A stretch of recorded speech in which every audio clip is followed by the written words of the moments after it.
Nagkaroon ng kanya-kanyang programa ang mga probinsya sa bansa para sa pagdiriwang ng Araw ng Kalayaan. Ang detalye sa report ni Gab Villegas. Nakiisa sa pagdiriwang ng ika-127 taon ng Araw ng Kalayaan ang iba't ibang lalawigan sa bansa.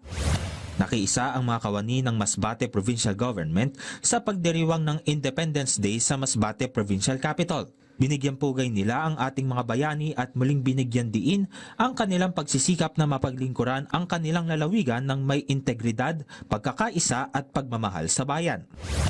Dinaluhan naman ng mga local government officials, mga kinatawan ng iba't ibang ahensya ng pamahalaan, non-government organizations at mga kinatawan ng iba't ibang sektor ang flag raising ceremony sa Cavite City.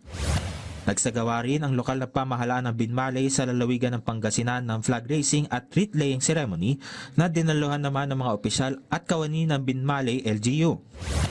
Higit 1,000 bakanteng trabaho ang alok sa Kalayaan Job Fair sa Candon City sa Ilocos Sur. Mayroon ring handog na libreng serbisyo ang ilang ahensya ng pamahalaan para sa mga job seekers.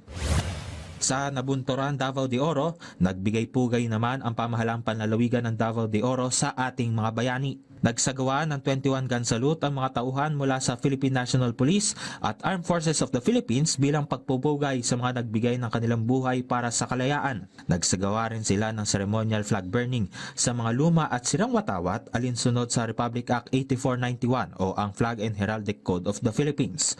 Pagkatapos nito ay maringal na inilibing ang abo ng mga sinunog na watawat.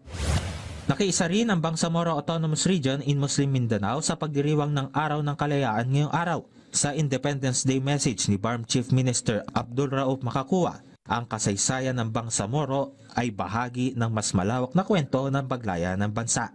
Muli ring iginiit ng Chief Minister na habang mahalagang alalahanin ang ating nakaraan, mas mahalaga rin na hindi mawala sa bawat isa ang mga laban na kailangan pang tapusin, tulad ng laban para sa hustisya, kabuhayan at mabuting pamamahala. Gab Humilde Villegas para sa Pambansang TV sa Bagong Pilipinas.